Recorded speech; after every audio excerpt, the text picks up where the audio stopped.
கடந்த சில மாதங்களாகவே விஜய் மற்றும் ரஜினி ரசிகர்கள் மத்தியில கடுமையான மோதல்கள் நிலவிட்டு வருது. இதற்கு முக்கிய காரணமாக இருக்கிறது சூப்பர் ஸ்டார் பட்டம் தான். தமிழ் சினிமாவோட அடுத்த சூப்பர் ஸ்டார் விஜய் தான் என்றும் என்றுமே நிரந்தர சூப்பர் ஸ்டார் ரஜினி தான் என்று ரஜினி ரசிகர்களும் சொல்லிட்டு வராங்க. இதன் காரணமாகவே ரெண்டு பேரோட ரசிகர்கள் மத்தியிலையும் மோதல் வெடிச்சிருக்கு. மேலும் ஜெயிலர் படத்தோட இசை வெளியீட்டு விழால ரஜினி பேசியதும் லியோ வெற்றி விழால விஜய் பேசியதும் சலசலப்புகளை ஏற்படுத்தியது. இந்திய திரையுலகமே மிகப்பெரிய எதிர்பார்ப்புக்கு மத்தியில வெளியான திரைப்படம் லியோ. லோகேஷ் மற்றும் விஜய் கூட்டணியில கடந்த அக்டோபர் மாதம் வெளியான லியோ திரைப்படம் சற்றே கலவையான விமர்சனங்களை தான் பெற்றிருந்தது.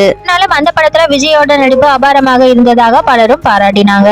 விஜய் படம் என்பதாலும் படத்துக்கு மிகப்பெரிய ஹைப் இருந்ததாலும் லியோ திரைப்படம் வசூல அடித்து நொறுக்கியது. இந்த படமும் கிட்டத்தட்ட 700 கோடி ரூபாய்க்கு மேல வசூல் செய்தது. இதையடுத்து வசூல்ல முன்னிலை பெற்றது லியோவா அல்லது ஜெயிலரா என்று விஜய் மற்றும் ரஜினி ரசிகர்கள் மீண்டும் மோதல்ல ஈடுபட்டாங்க.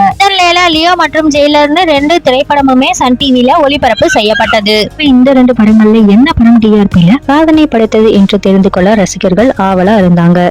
தற்பொழுது வெளியே வந்திருக்கு. பொங்கல் பண்டிகையை முன்னிட்டு சன் டிவில திரையிடப்பட்ட லியோ திரைப்படம் டிஆர்பில 16 புள்ளிகள் பெற்றிருக்கு. இதைத் தொடர்ந்து கடந்த ஆண்டு தீபாவளி பண்டிகையை முன்னிட்டு திரையிடப்பட்ட ஜெயிலர் திரைப்படம் 15 புள்ளிகளை பெற்றதாக தகவல்கள் வெளியாகியிருக்கு. இதைத் தொடர்ந்து கிட்டத்தட்ட 2 படங்களோட டிஆர்பியும் ஒரே லெவல்ல தான் இருக்கு.